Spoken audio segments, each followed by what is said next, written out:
ஸ்ரீசக்கரம் பக்தி நேர்களுக்கு அன்பான வணக்கம். யூடியூப், ஃபேஸ்புக், இன்ஸ்டாகிராம் மூணுத்தில் நம்ம வீடியோ வரோம். நம்ம இன்றைக்கி வேலூரோட ஊட்டின்னு சொல்லக்கூடிய செங்கநாத்து கிராமத்தை வந்திருக்கோம். கைலாச பட்டணத்தில் பார்த்திங்கன்னா ஜெயராம் குருஜிக்கு வந்து ஜெயந்தி விழா நடக்குது. 59 ஜெயந்தி விழா பார்த்திங்கன்னா மாபெரும் அன்னதானம், வஸ்திரதானம், இது மாதிரி எல்லாம் நடக்குது. ஆட்டோ ஓட்டுநர், தூய்மை பணியாளர்கள் மற்றும் ஊனமுற்றோர், முதியோர்கள் எல்லாருக்கும் பார்த்திங்கன்னா அன்னதானம் வழங்குறாங்க. அன்னதானம் மட்டும் வஸ்திரதானம் வழங்கும்போது பார்த்திங்கன்னா அற்புதமாக இருக்குது. இதில் ஏராளமான பேர் கலந்துவாங்க, நூற்றுக்கணக்கான பேர். அந்த வீடியோஸ் எல்லாம் அட்டாச் பண்ணுறோம். மறக்காமல் ஸ்ரீசக்கரம் பக்தி சேனலை ஃபாலோ பண்ணிக்கோங்க.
முதல்ல நம்முடைய ஜெயராம் குருஜி அவர்களுக்கு 59வது ஜெயந்தி விழா.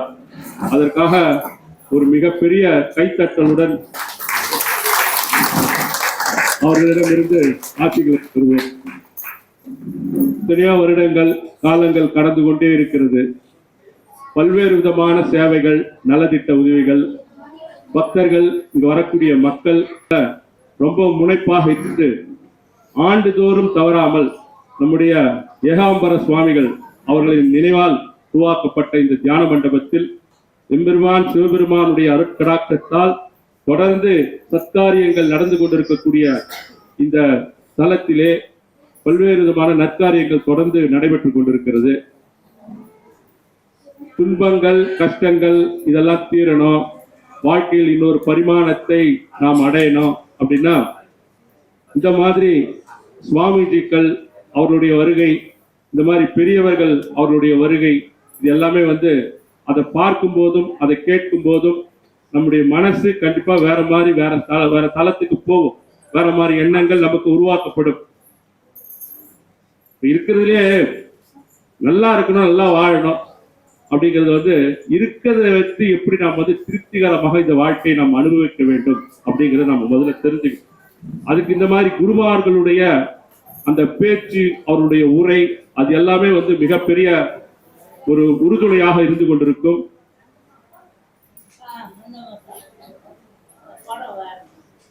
இந்த விழாவினை தலைமை உரையாற்ற வணக்கத்திற்குரிய சுவாமி சாது சத்யானந்தா சுவாமி அவர்களை அன்போடு அழைக்கிறோம். சான்றோர்கள் கூடியிருக்கும் இந்த அவையில் ஏகாம்பரனுடைய ஆத்மாத்மான சீடர் ஜெயராம் குருஜி அவர்களுடைய இந்த 59வது பிறந்த நாள் விழாவில் நடந்து கொள்ளக்கூடிய அனைவருக்கும் என் அன்பான பூர்ண அருளாசி. நான் பேர் சொல்லுங்க, நீங்க வாழ்க வாழ்க்கை. ஜெயராம் குருஜி வாழ்க வாழ்க, ஜெயராம் குருஜி வாழ்க வாழ்க, ஜெயராம் குருஜி வாழ்க வாழ்க. ஆக வாக்கிய வாக்குகள் ஒவ்வொரு சொற்களுக்கும் ஒரு ஆற்றல் உண்டு. எந்த ஒரு செயலுக்கும் ஒரு எதிர் செயல் உண்டு. ஆகிய வாக்குகள் என்று சொல்லும் பொழுது, ஒரு வாக்கு பொழுது வாங்கன்னு சொல்லும் பொழுது அவர் எவ்வளவு மகிழ்ச்சி அடைகிறார். வாடான்னு சொன்னா இவர் என்ன நினைக்கிறார்? அப்போ வாங்குறது பொழுது எவ்வளவு மகிழ்ச்சி. அந்த நற்பண்புகளை, நல்ல பழக்க வசதி போதிப்பதுதான் ஆன்மீகம். ஆக ஆன்மீக குருமார்களை வணங்குவதும் ஆண்டவனை வணங்குவதும் இரண்டும்.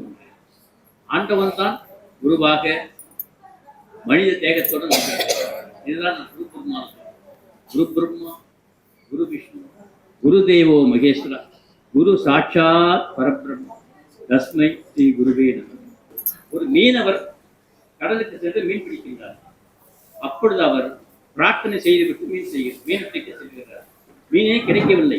அப்பொழுது உடன் இருப்பவரிடத்தில் மீனே கிடைக்கவில்லை, நீங்கள் ஏன் கடவுளை பிரார்த்தனை செய்து கொண்டிருக்கிறீர்கள் என்று சொல்வார். இல்லை இல்லை, நாம் முயற்சி செய்ய வேண்டும், இறைவனை பிரார்த்தனை செய்ய வேண்டும். பிரார்த்தனை செய்து கொண்டிருந்தால் மட்டும் பத்தாது, நீங்கள் முயற்சி செய்யுங்கள், எவ்வாறு உழைக்க வேண்டும் என்று சிந்தியுங்கள்.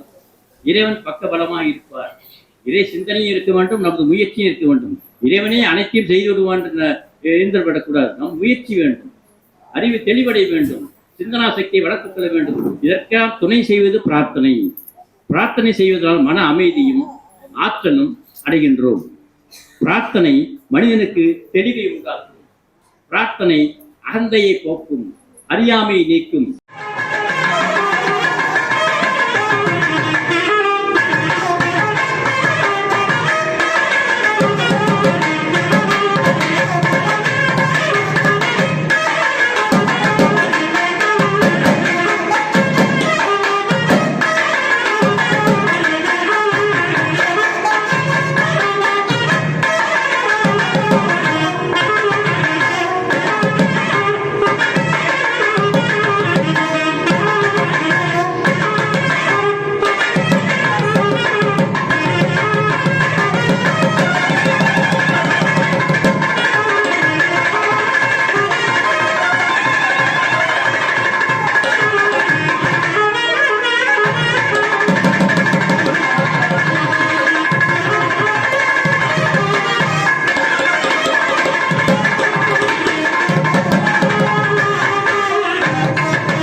ஜெயராம் குருஜி வந்து 2014 தீட்சை பெறுவதற்காக இங்க ராமேஸ்வரம் அழைத்திருந்தார்கள். அப்பொழுது அவர் வந்தார்.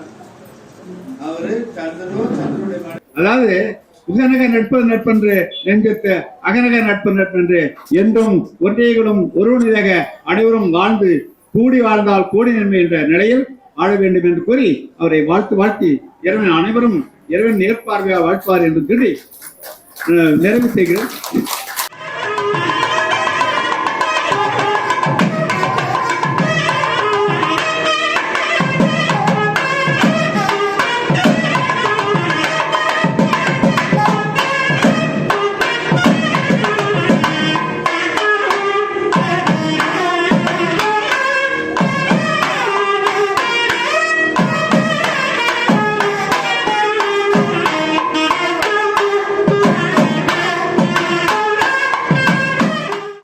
இவ்விழாவில் வருகின்றிருக்கக்கூடிய அனைவரையும் மீண்டும் வருகிறவர்கள் வரவேற்கிறோம்.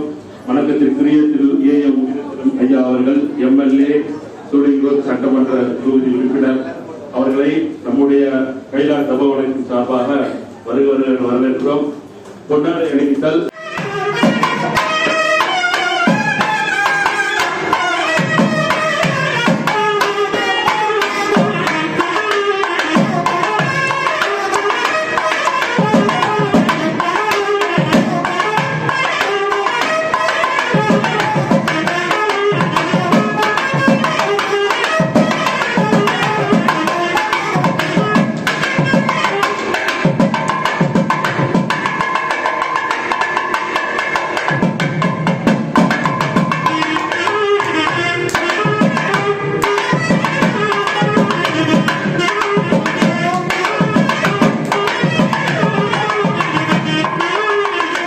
நம்முடைய ஜெயராம் குருஜியுடைய 59வது ஜெயந்தி விழாவில் இங்கு கூடியிருக்கின்ற பெரியவர்களே, தாய்மார்களே மற்றும் மேடையில் அமைந்திருக்கின்ற ஆண்டோர்களே, சான்றோர்களே அனைவருக்கும் என்னுடைய நன்றி கலந்த வணக்கத்தை தெரிவித்துக் நம்முடைய ஜெயராம் குருஜி அவர்கள் இன்று தன்னுடைய 59வது வயதை கடந்து 60வது வயது அடுத்த ஆண்டு 60வது வயது வரும்போது இன்னும் சிறப்பாக இந்த குரு பூஜை அவருக்கு செய்ய வேண்டும் என்று கேட்டுக்கொண்டு இந்த பகுதியை பொறுத்தவரையிலே மிக சிறப்பான ஒரு ரம்மியமான சூழ்நிலை இங்கு இருக்கிறது. நம்முடைய ராணிப்பேட்டை மாவட்டத்தில் இது போன்ற இடம் நான் இதுதான் முதலாக நான் பார்க்கிறேன். எனக்கும் 69 வயது ஆகிறது. இது போன்ற சூழ்நிலை நான் பார்த்ததில்லை. இங்கு நம்முடைய பெரியவர் அருமையான நம்முடைய ஒவ்வொரு அளவை பற்றி சிறப்பாக எடுத்துரைத்தார்கள். அதே போல தம்பி கர்மாவை பற்றி பேசினார். அதெல்லாம் நாங்கள்லாம் வந்து புதுசாக நாங்கள் கேட்கணும். ஏன்னா எங்களை பொறுத்தவரையில ஆன்மீகம் சாமி போவோம், கோயிலுக்கு போவோம், சாமி கும்பிடுவோம், அதான் தெரிய தவிர உள்ள எந்த அளவுக்கு நாங்கள் உள்ள ஆழமாக போய் பார்த்ததில்லை. ஏன்னா இன்னைக்கு பார்க்கலாம், இங்கே பார்க்கும்போது இந்த சூழ்நிலையில் வந்து இந்த ஒரு அவர்களுடைய ஏகாம்பர குருஜி அவர்கள் வந்து ஜெயராம் குருஜி அவர்கள் வந்து இங்கே ஒரு அருமையான தியான மண்டபத்தை கட்டியிருக்காரு. அதை பார்க்கும்போது எங்களுக்கே மனசுல ரொம்ப திருப்தியாக இருந்தது. இது போன்ற நிகழ்ச்சிகளை நம்ம கலந்து கொண்டது இதுதான் முதல். நாங்கள்லாம் வந்து வெளியே இந்த மாதிரி நிகழ்ச்சியில் கலந்துக்கல. பார்க்கும்போது எங்களுக்கு ஒரு விழிப்புணர்வு என்ன நம்மளுக்கும் தெரியும், கடவுள் பற்றி இப்போ தெரியுமே தவிர இது நம்ம உள்ள எழுப்புவது நம்ம உள்ள போய் ஆராய்ச்சதில்லை. எங்களை பொறுத்தவரையில என்னை பொறுத்தவரையில ஏதோ குல கோயில் கூப்பிட்றாங்க, எங்கள் குடும்ப கோயிலுக்கு போவோம், முருகர் கோயில் போவோம், யோக நரசிம்மர் போவோம், சாமி வந்து இருப்போம். ஆனால் இங்கே சிறப்பான ஒரு சொற்பொழி நடத்தினாங்க. நம்ம சொன்னார், வில்லு எடுத்தாரு, பசுவா மாறிச்சு, அதெல்லாம் வந்து இதான் நம்ம கேள்விப்படுறோம். ஏன்னா எங்களுக்கு அது மாதிரிலாம் இருந்து நான் இந்த மாதிரி நம்மளுடைய பிரசங்கத்தை நான் போய் கண்டுக்கல. இப்போ நீங்கள்லாம் வந்து பார்த்துருக்கீங்கன்னா உங்களுக்காக தான் சொல்கிறாரு, இப்படிலாம் வாழணும், ஒரு கோட்பாடோடு வாழணும்னு சொல்கிறாங்க. அது மாதிரி நம்ம வாழ்ந்து காட்ட வேண்டும் கூறிக்கொண்டு விடைபெறுகிறேன். நன்றி, ஜெயஹிந்த். இங்கே உள்ளே நுழைந்ததுமே ஒரு அமைதி நிலவுவதை நான் கண்கூடாக கண்டேன். அப்படி என்றால் இந்த இடத்திலே ஒரு வைப்ரேஷன் இருக்கிறது என்பதை புரிந்து கொண்டேன். இந்த இடத்தை எப்படி தேர்வு செய்தார், இங்கே எப்படி இப்படிப்பட்ட ஒரு இடத்தை அமைக்க வேண்டும் என்று மரியாதைக்குரிய ஜெயராம் குருஜி அவர்கள் நினைத்தார்கள் என்பதை எண்ணி பார்க்கின்ற பொழுது இங்கே ஏற்கனவே பல சித்தர்கள் குடியிருந்திருப்பார்கள். அவர்கள்தான் குருஜி அவர்களை அழைத்து இப்படிப்பட்ட ஒரு அருமையான அமைப்பை ஏற்படுத்த வேண்டும் என்று சொல்லி இருப்பார்கள் என்றே நான் கருதுகிறேன்.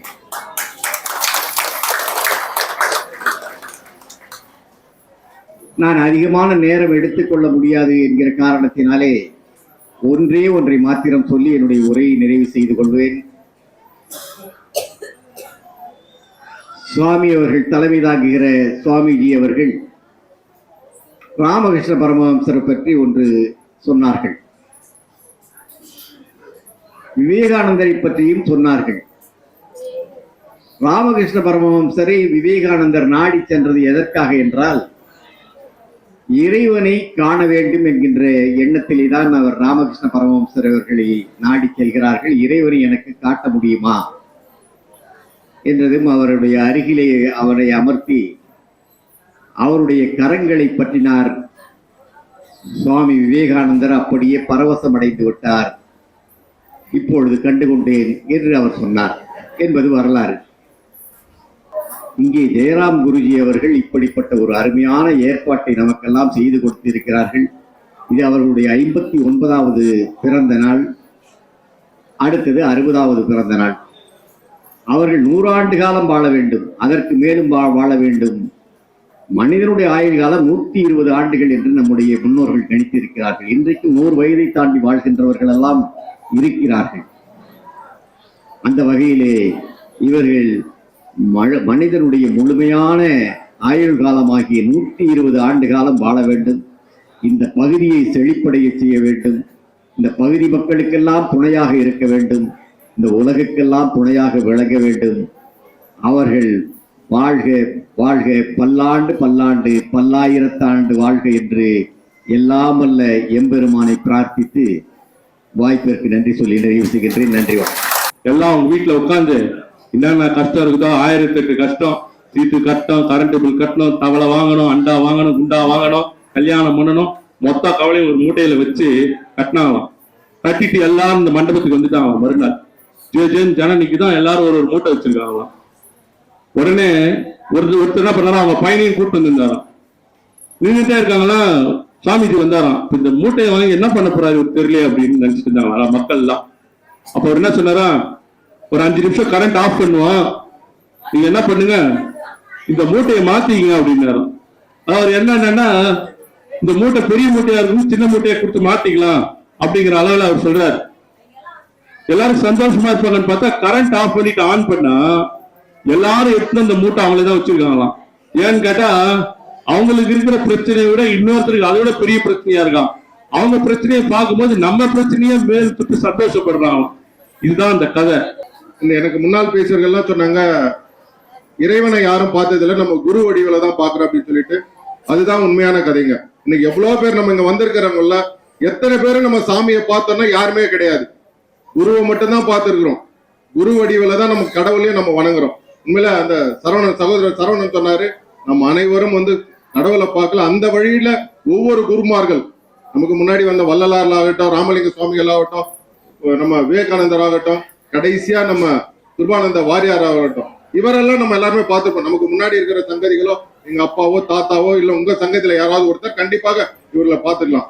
இவர்கள் செய்த ஆற்றல் தான், அவங்க ஒவ்வொருத்தரும் பண்ண நற்காரியங்கள் தான் கடவுள் இருக்கிறாருன்றதுக்கு நமக்கு ஒரு சான்று.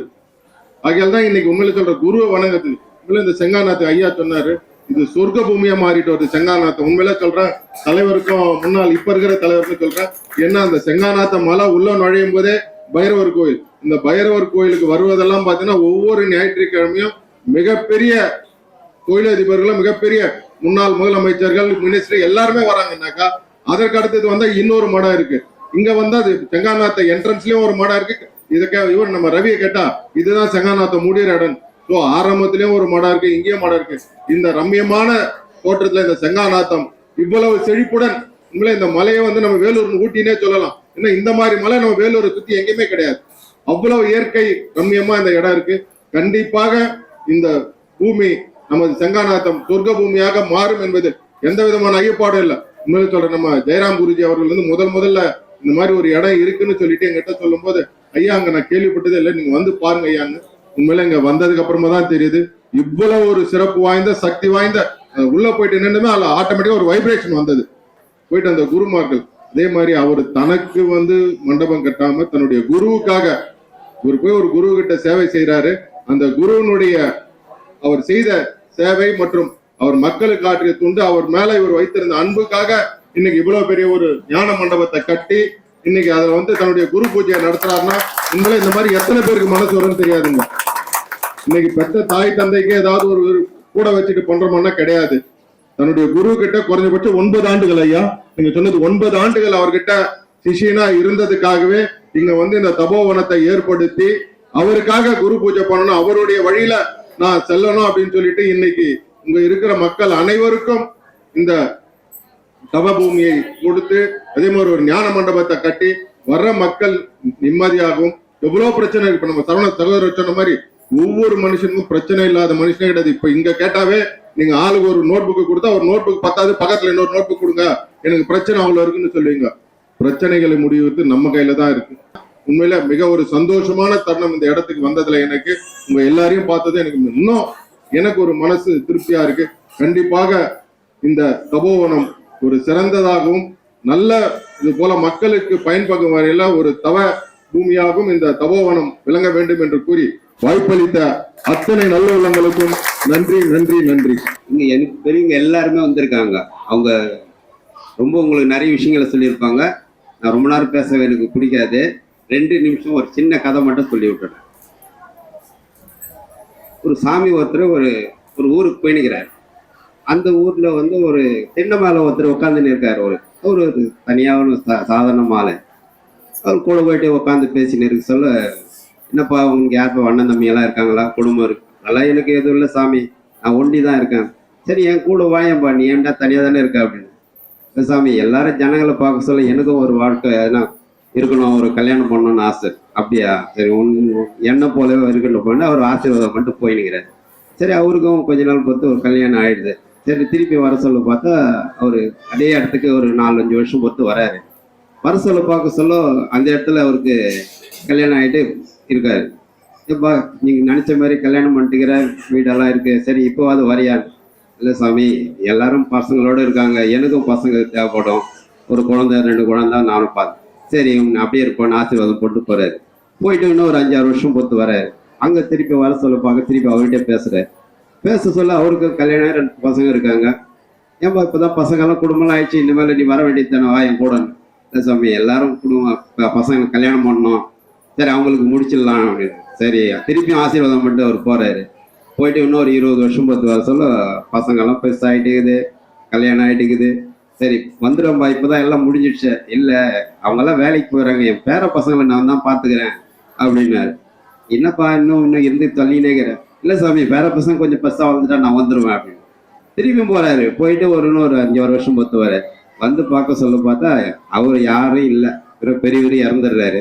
அங்கே பார்த்துட்டு கேட்குறாரு, அவங்க பையன்கிட்ட கேட்க சொல்ல, அப்பா இறந்து ரொம்ப நாள் ஆயிடுச்சு. சரி சரி அப்படி சுற்றி முற்றி பார்க்குறாரு. பார்த்தா அவர் ஒரு மாடு ஆயிட்டுக்கிறாரு. இப்போ மனுஷன்லேருந்து மாடு ஆயிருக்காரு. சரி கிட்ட போயிட்டு, மனுஷனா இருக்கு சொல்லி கூப்பிட்டேன், என் கூட வர வேண்டியதானே.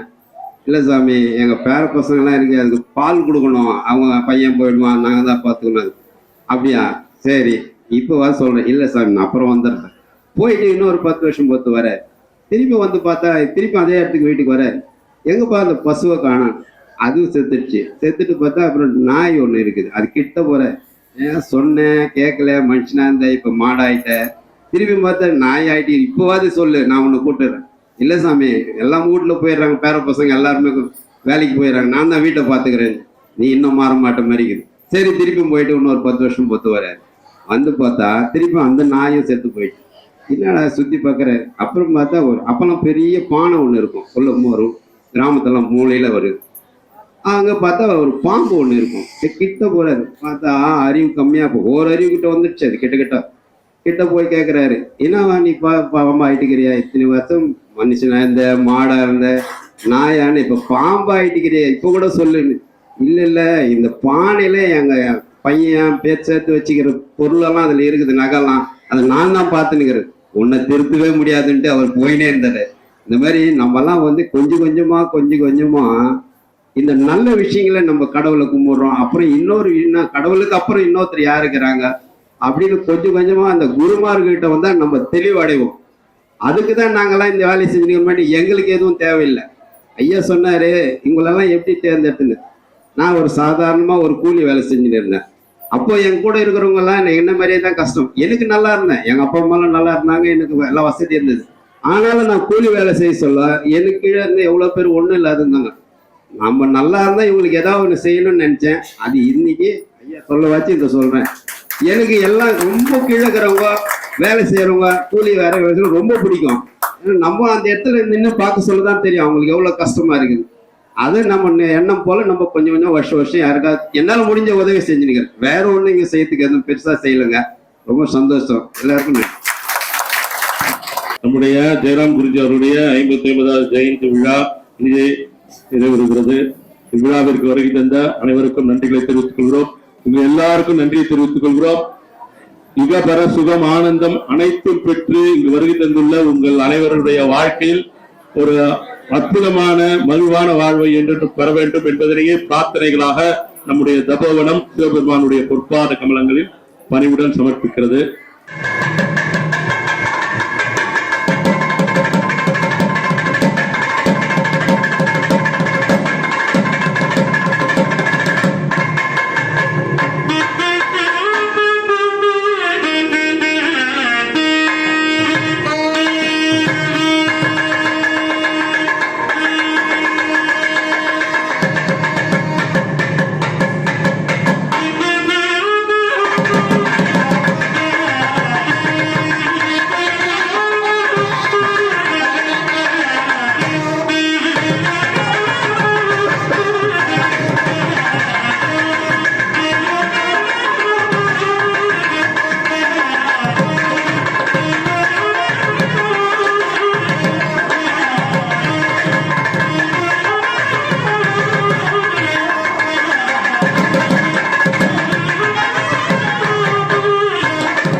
இந்த அற்புதமான ஜெயந்தி விழா பற்றி அம்மா சில வார்த்தைகள் சொல்லுவாங்க, வாங்க கேட்கலாம்.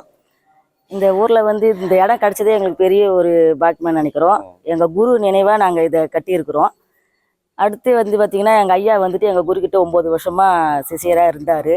அவர் ஞாபகம் இதை கட்டுறதுனால இன்னைக்கு வந்துட்டு அவருடைய ஜெயந்தி விழா 59வது. இந்த ஊர் மக்கள்லாம் வந்து எல்லோரும் வந்து கலந்துக்கு ரொம்ப சந்தோஷம். இதில் உழைக்கும் மக்களுக்கு வந்து முன்பாட்டில் வேலை செய்கிறவங்க, ஆட்டோ ஓட்டுறவங்க எல்லாருக்கும் இது எங்களால் முடிஞ்சுது. நாங்கள் துணியெல்லாம் கொடுக்குறோம், அன்னதானம் பண்ணுறோம். இது 2 பேரும் சேர்ந்து ஏதோ நல்லது செஞ்சுன்னு இருக்கிறோம். அவ்வளோதான். ரொம்ப நன்றிங்கம்மா. நன்றிங்க. இவ்வளோ நேரம் பொறுமையாக வீடியோ பார்த்து ரொம்ப நன்றிங்க. ஒரு அருமையான ஜெயந்தி விழா உங்களுக்கு காமிச்சிருக்கேன். இது மாதிரி ஒரு நல்ல வீடியோ மீட் பண்ணலாம். மறக்காம ஸ்ரீசக்கரம் பக்தி சேனலை ஃபாலோ பண்ணிங்க. நன்றி.